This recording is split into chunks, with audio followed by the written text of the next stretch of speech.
Hello, the internet. Good evening, ladies and gentlemen, one and all. Please come in and enjoy the show. My name is John. I'm alongside Sean. Hello. There's no Elazar this week. He is at the Cannes Film Festival. The lucky sod. But nonetheless, the two of us together, comprised for this week only and next week, those video guys. We may have Jonathan Woodward, but he was going to try and join us this week to fill in for Elazar, so to speak. But, you know, being an actor, other auditioning engagements arose. So I see. Mr. Jonathan Woodward may join us next week. We've got the phone here just in case. We've got the phone. We've got him on speed dial. Elazar at the Cannes Film Festival, or he could be down the red light district at Amsterdam. I'm not too sure. With Elazar, you never know. You never know. Or he could be down the pub. Indeed, very well documented issues. We've spoke about them often on the show. But if he does call in, we've got him. We'll plug him straight into the desk and. We'll put him live on air. His opinions and his cheers. And indeed, we'll be doing that ourselves this week. We're going to be having a look at the latest shows that are on YouTube, reviewing them so you can decide yourself whether you want to check these shows out or not. Indeed, and I think between the two of us, we've found some great shows, one of which you're definitely going to want to check out. And really, probably all three you'll want to have a look at anyway, but one of them I really, really enjoyed. So we'll get to that shortly. Plus the Bitley's Top 5. Guys, we review the best videos on the internet so that you don't have to, but we hope that you will. Okay, now the first one we've got is Overturn, which is apparently it's the very first international sci-fi mystery web series, and it's got a whole international cast to it. It's got people from the United States, from Australia, Italy, Denmark, Russia, Ukraine, Nigeria. Yep, all over the world, all over the world, everywhere. But that doesn't spoil it. It's being filmed in Kiev. It is, but don't let that spoil it for you. Don't let that scare you. Let that free you. It's an exciting show, and it's really bizarre. I don't know if it was sort of influenced by something like Inception or something, but it's sort of a half. Well, it's a whole dream. Exactly, half dream world, half reality, and the guy's sort of losing the plot, and he's really. He's trying to find out where the reality of his dreams come from, and what message these dreams are trying to bring to him. Well. Just had a thought, actually, Sean. Have we got a trailer for the show? Yes. Okay. Now we'll just pull that up. The trailer for this show. Well, while Sean is pulling the trailer up, but before we press as much as and we have got one eye on the chat room. We are on YouTube Live. Go to youtube.com/live. We're on Ustream for those of you who like Ustream, but I think we've actually found Probably we slightly prefer working on YouTube. Yep. So if you're going to go on YouTube Live. Go in the message board and you can actually ask us questions there live, and while reviewing the shows and presenting and doing all the technical editing, we'll also try and discuss with you at the same time. We're keeping an eye on Twitter, we're keeping an eye on the message boards, we're keeping an eye on the live comments on YouTube, so stick with us. It's your show as much as ours. If there's anything you want to tell us, then come in one of the chat rooms and say hi, and we'll happily read out your comment if we can. Anyway, here's the trailer for Overturn, a brand new YouTube series which is the world's first international sci-fi mystery thriller on YouTube.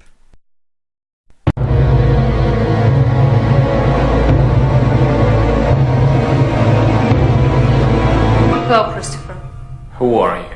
I'm here to help you.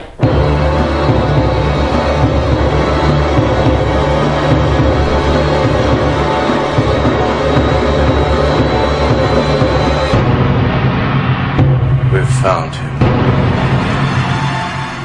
There you go. That's the trailer for Overturn, the series. Indeed, and it's quite a bizarre series. I think is the word I would use. What I like about it is it's got a real kind of like sense to it in terms of the cinematography and the look. It's got that kind of like a bit like with something like Saw, where it has this kind of like grittiness. Yeah.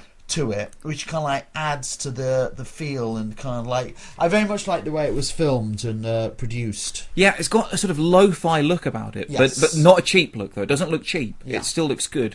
It's got a gritty style all of its own, and indeed the story as well is it takes a bit of getting into. It's a mystery, and it did initially got to watch a couple of episodes really to start, because the whole dream sequence thing is a bit confusing at first. It is a bit confusing. You might want to do a bit of reading up on it as well, just to make sure that you know what's going on.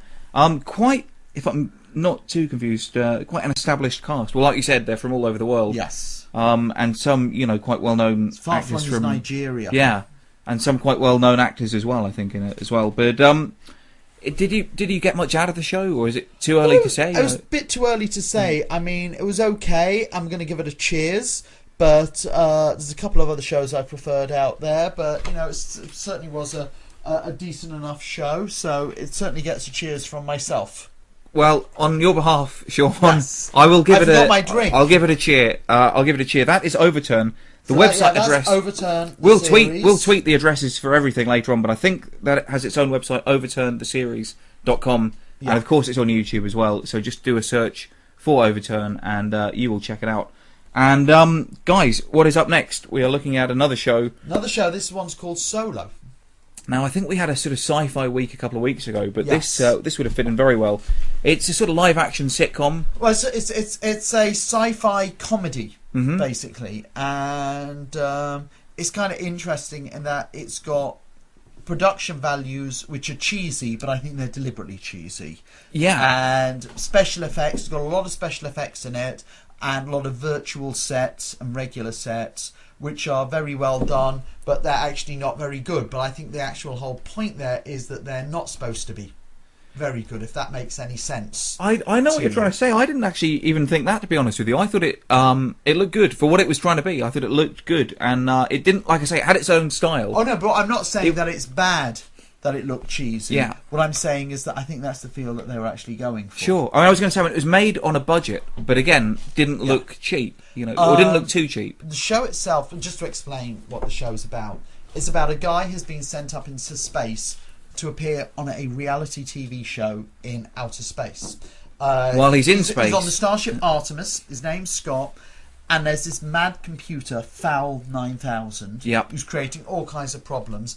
But meanwhile, back home, the show's been cancelled. Indeed. And he's on basically a one-way round trip to Mars and back, I think. So and they've got to try and find a way to get him back. The concept of people in outer space being used for a reality show had actually been done a few times before. There was a pilot for a show that never went called Virtuality from the makers of Battlestar Galactica. There was also a show called Defying Gravity as well. So the concept's been done before. It reminded me a lot, though, from the comedy aspect, a lot of Red Dwarf. Okay, or Mystery Science Fiction Theatre 3000. Reminded me a lot of those two of, you know, somebody trapped in outer space. Is kind of funny. Well, I enjoyed it. Do you remember, actually, Sean, on Channel 4 in the UK, there was a show called The Space Cadets. It lasted for, I think, a week or 10 days. And they sent, supposedly, 10 members of the public into space.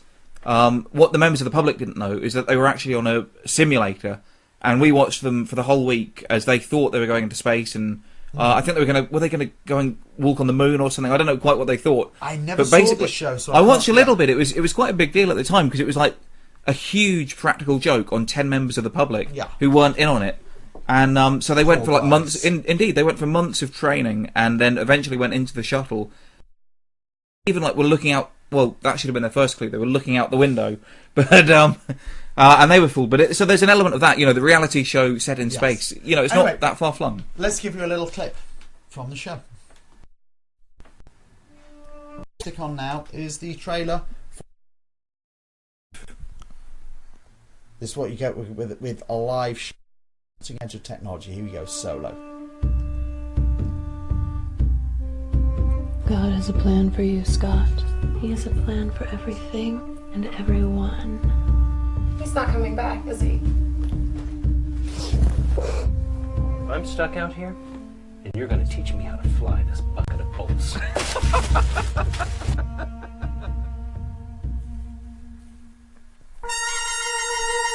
This is just bad for the eye. Oh, wow. Hey, pal, did you hear something? You're sulking about on this ship like a namby-pamby little suck tit, and I'm this close to blowing you out the airlock. Master wasn't fixing any bug. He sent a coded transmission to the ship. What? Wait, go back. Activate them. Die. I have to get home. Now. So there you go. That's Solo. Indeed. Something you might want to look out for as well. On their YouTube channel, they have the episodes are up twice. You can check out just the normal episodes, or there's a sort of director's commentary in the form of YouTube annotations. And throughout each episode, it's a bit like pop-up video. It'll pop up and sort of go, we found this at my wife's work, or I stole this from my neighbour, or this was a great ad-lib joke that so-and-so came up with, and it adds a whole new dimension to the show, so I'd absolutely recommend looking up for the It's a bit like a annotated DVD extra. It really is, but on YouTube, so that's a cool thing to check out. Very popular on the chat rooms as well, people loving Solo. Well, I think people like it. It's kind of like that kind of Red Dwarfy kind of sci-fi, mix of sci-fi humour, which is pretty much loved by the type of people on the internet. So I think that kind of thing is always going to get a bit of a following to it. So definitely Solo. Does that get a cheers from you? Undoubtedly a cheer, and I should just say as well, a caliber cast. They've a lot of the members of the cast and writers have got proper mainstream US TV credits. Yes. And some well, top as I said, shows. you could really see it in the way of the look of the show, because I think you didn't get what I was trying to say, because you thought I was just trying to say it was cheesy. I was saying they'd done a very good job at quite professionally creating it to look like Right, no, cheesy, exactly, and yeah. You can tell from that it is a very professionally put together show. So definitely gets 2 cheers. 2 cheers to Solo, and again, check it out on YouTube and indeed their own website, which we will link to on our Twitter and blog later on in the... For the Bitly's top 5, the most tweeted and retweeted curios on the internet today. Okay, now the first one, which we have for you, is this is called Osama's dead baby. Although that gives you no idea about what. Well, I think it's more Osama's dead, baby. That might help. Maybe. Here we go. Bit of American patriotism.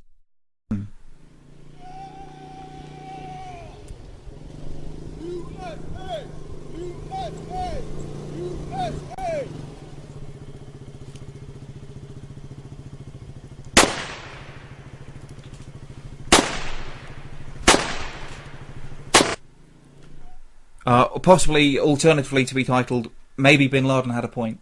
Is that too far? Maybe it should be retitled "What a Knob." Maybe. I actually thought that might be a spoof, that video, and then I checked out a few of his other videos, and I don't think it is. I was watching that, and Osama bin Laden was evil. He deserved to be destroyed, but that kind of attitude is what creates people like him in the first place. I was watching that. It was just like I was cringing in terror from him. Absolutely, a bizarre and unusual video. A bizarre and a kind of very unhinged individual. So yes, that's number 5 in the Bitleys. Now number 4 in the.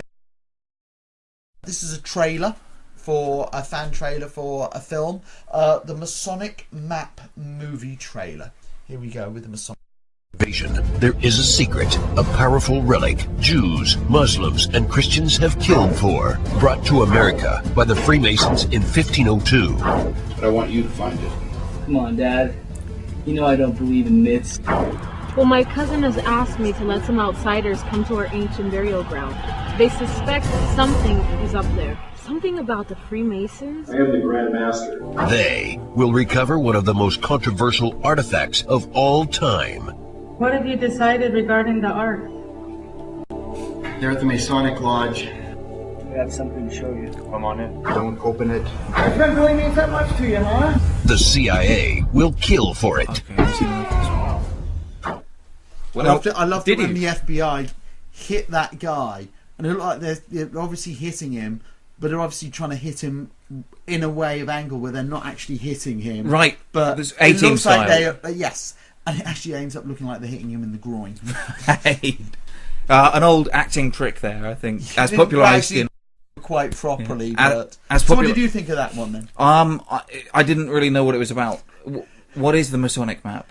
I have no idea. It's basically obviously a trailer for a film that doesn't exist. Doesn't exist. There's a lot of them about lately, I've noticed. Yes. And Elazar seems to love them. So, well, I felt the editing on that was, it's kind of like, I think Elazar likes them because you have a whole story told in like 2 minutes. Yeah. But I liked it in the fact that the editing was quite well done and it was quite clever. I didn't like it in terms of the acting was incredibly amateurish. Yeah, I think if it was a film that did exist, I probably wouldn't go and see it. No. So I don't know if what that tells you, but that's number 4 in the Bitleys anyway. Number 3. Now we're going to move on to number 3 in the Bitleys, which is The Clumsy Thief. Oh, this is a bit of reality TV here for you.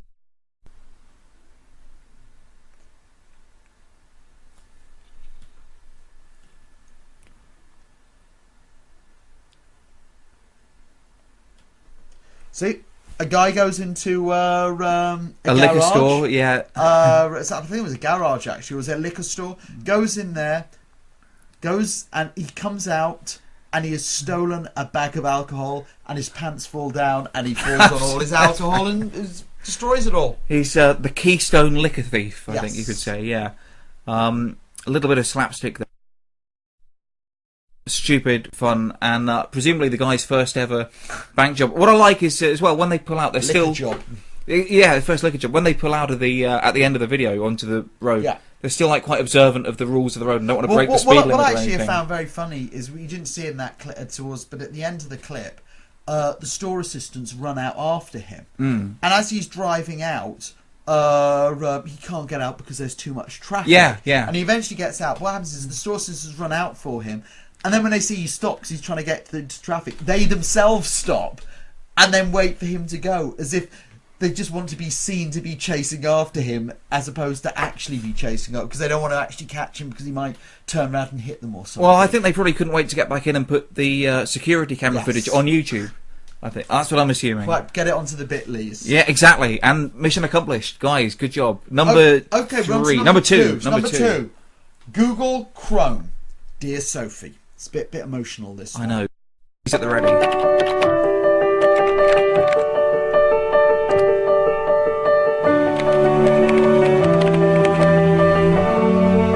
Are you ready for your big party today? Huh?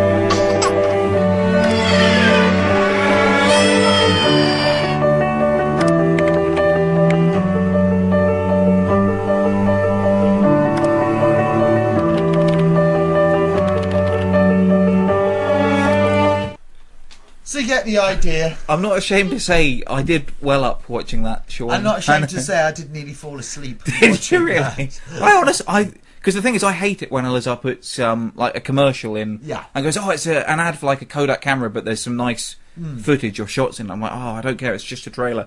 But this one, for some reason, I don't know. Well, it is hit me quite right here. emotional. It is, it is, but it's I don't know. It's, for me, it's a bit more, a bit over the top. But Do you know what? It made me uninstall Firefox on my computer. What? And put in Chrome and download Chrome. So I haven't even tried Chrome. I'll have to try Chrome out. I assume, but as I don't have an Asian daughter. Well, then maybe it's not for you. seen Maybe it it's not the yet. search engine for you. Then Yeah. maybe it's not the internet browser for you. But I thought that was a nice video. Genuine. Move on to one of the Bitleys. A bit of political comment here as the Cold War between Donald Trump. I think we talked about this last Barack month. Obama. Now, I know that he's taken some flack lately, but no one is happier, no one is prouder to put this birth certificate matter to rest than the Donald. And that's because he can finally get back to focusing on the issues that matter. Like, I thought this was hysterical. I thought it was great. I watched the full 22-minute version. Yes. And I thought I really had to give it to Barack Obama. He really actually is quite good at delivering comedic lines Indeed, as a stand-up if comedian. If the political career ever hits the skids, Yes. he's got a great career as a writer on Saturday Night Live, maybe. And I actually thought good on Donald Trump because he was being roasted there by his political opponent, but he sat there and he took it. Well, I was going to say, roasted is the right word. You could see him just burning underneath the mop of hair that he has. He's just absolutely on fire, though. That's a great bid. And Barack Obama, I think, impressed everyone. What you have to remember as well, I was talking about this to my brother-in-law yesterday. Uh-huh. And I think while he was giving this speech, the comedic performance of Lifetime, he must have known that Bin Laden was being killed at that time. I don't think Bin Laden was being killed at that time, because wasn't he watching it live on his own Ustream channel as Bin Laden was being killed? But he must have known. He must have like sent the orders for it and known that it was like in the he pipeline. knew it was in process of happening. So yes. Quite a good week for Obama, I think. Yeah, he's doing pretty good. But not so good a week for Osama. Not so good for Osama. Okay, we're going to move on from the Bitleys onto our final show of the week, Fresh Hell. And this was a great show. What fresh hell is this, Sean? Fresh Hell is a fresh hell that Brent Spiner has found himself in, a brand new living hell. Of Star Trek The Next Generation fame. It's a mockumentary, basically. It's a spoof on Brent Spiner's life, where suddenly Brent Spiner, who was the popular star of Star Trek. He played Data, even I know that. He played Data on Star Trek The Next Generation. There we have 2 Datas. And now he's on this new show, which he helped devise himself. That screenshot, I think that actually looks a bit like Brad Wyman. Is that Brad Wyman? Well, maybe one's like Brent him. Spiner and maybe the other one's Brad Wyman. You know, is Shannon Doherty around on her knees somewhere there? That points out that it's Brad, but this is how he's looking now. And it's basically a spoof on, he's playing himself, but something has happened and it's never exactly said what. Just where the suddenly incident. now there's this incident where Hollywood hates him for some reason and he can't get work, and basically this is Brent Spiner now as an unemployed actor trying to get work and trying to get representation and back into Hollywood.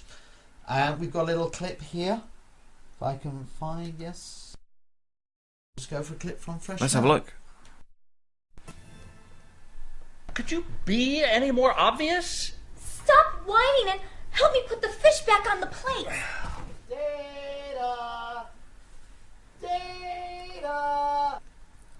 Data speaks on board. You know, this doesn't feel right. I think we should tell him we dropped the fish on the floor. But Rachel will get fired. Data!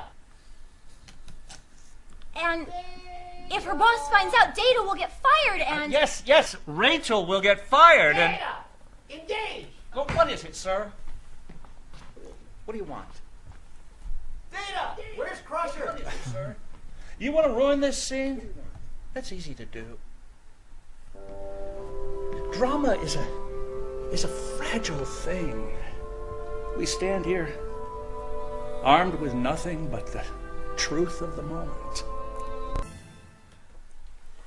So there you go. That's Fresh Hell. I think that clip was from the 3rd episode? I think 3 or 4. Yeah, third episode. Basically, it starts out that Brent Spiner has so horrified Hollywood with an incident that he has now basically found that he is no longer wanted within Hollywood. Well, I got the impression, if we're still broadcasting, I got the impression that it was actually a worldwide thing. Yes, it wasn't just the Hollywood that were down on him. Basically now, just nobody wants to know who Brent Spiner is. But his next door neighbour is in porn. Yep. While still trying to break into acting. And he finds out she's doing a acting showcase, which lots of agents will be at. And he goes there to this acting showcase and meets an agent, but all the agent wants to do is look at his penis. That was a little bit odd, I thought. It was funny, That though. was a bizarre turn of events, and I thought, in fact, the show got... The more the show went on, actually, each episode a little bit more strange than the last. Yeah. And that actually didn't work for me, and I loved this show. I thought the first 2 episodes were absolutely fantastic, and then the more wacky it got, the more I sort of lost touch with it. But it's weird, like we were saying, some of the shows we watched earlier tonight... obviously didn't have much money behind them, but looked great. This was sort of not necessarily the reverse, but it had Brent Spiner in it from Star Trek: The Next Generation. It had Brent Spiner in it, and it had this kind of cool opening credits. But beyond that, it didn't look like any money had been spent on it. Exactly, yeah. So it's very, very odd indeed. But Spiner is a great actor. I didn't quite realise. It's odd when you think of Data. You sort of think, well, I guess he is a good actor, but he's playing an emotionless android, and so isn't necessarily stretched that often, but he was actually really good. And for me, the funniest scene that I've seen, probably in anything this week actually, is when he is giving 5 different readings of the line to the porn star in his neighbour's house. It's something like... Here's the porn star. Yep, that's a good piece of casting, I think. And he just gives 5 different and hilarious readings of the line. It reminded me a bit of the scene in Seinfeld with these pretzels are making me thirsty. Yeah. Where they all have their own interpretation on that line, and just really good. I really liked it. And 5 episodes, and apparently they're going to more do in the summer. Series. More coming in the summer. Yes. Yeah. So well worth checking out, and it's just on YouTube. And it gets a cheers from both of us. I take it then. Unreserved cheers from myself. Yeah. I can't speak on your behalf. No, I think it gives me enjoyed a cheers as well. I mean, you're a Star Trek fan, presumably. Yeah. Have you met Brent Spiner? Yes, I have. Have you? What's he like in real life? Similar to this? Or? Nice enough guy. Does he seem like a nice guy? Yes. Okay. I was working with Terry Farrell on the weekend. You were. Yes. You were. No, I was. With who? Sorry, Terry Farrell. and another Star Trek alumni. From which? Deep Space Nine. She was the one who had all the spots on. Okay, yeah, I think I recognise her. The only one I ever really got into was TNG, The Next Generation. I was so a then passionate you all fan. know about Brent Spiner then already. Well, that's why I was so shocked about it. So Elazar just sent me the link, and it was just a YouTube link, and I clicked on it expecting nothing, or not expecting nothing, but just expecting nothing that I would recognise. And then, like you say, Spiner's in the first scene, and it was a real shock to the system, but a pleasant shock. And like I say, Spiner impressed me with his acting chops. Yeah. So, guys, that is pretty much it. We've looked at 3 great shows this week. Overturn, Solo, and Fresh Hell. Personally, my favourite video, Fresh Hell, and I'd recommend you all check it out. You know, I really love Fresh Hell. I thought it was really good, but I'm actually have to go with my favourite is Solo. Solo, okay. Guys, we will link, we'll put links to all the videos, and of course the bit.lys later on our blogs and our website, so be sure to check them out. Please, if you're not already, you're very welcome to follow us on Twitter, at Those Video Guys. Like us on Facebook, at Those Video Guys, facebook.com/Those Video Guys. And subscribe to us on YouTube, youtube.com/Those Video Guys TV. That's the admin out of the way, I think. And if you're a Doctor Who fan, coming up next, we've got Talking Who. And if I'm not mistaken, you're going to be looking at this week's episode. Yes. And Elazar is in Cannes, so can I assume you've got a special guest co-star? Yes, but you'll have to come back at 9 o'clock to find out who it is. No, why don't you tell them now? Because then they might stick... No, okay. Yeah, come back at 9. Come back at 9. No, tell us. No, you can come back at 9. Come back at 9. We've got a very special star. You're going to love this guy, actually. He's a lot of fun. And he's got a very interesting and exciting link to the Doctor Who world as well. Yes, we're going to be able to discuss he is part of Doctor Who folklore. Piece of Doctor Who merchandise. Indeed. Well, I'm excited about that. And I'm not even a huge Doctor Who fan, so I'll be sticking around for sure. Guys, that is all we've got time for this week. Thank you so much for joining us. Myself and Sean, and possibly +1, maybe back. We will be back next week. Same time, same place. Follow us on Twitter, and we will see you guys next week. Thank you so much. Goodbye. Bye-bye.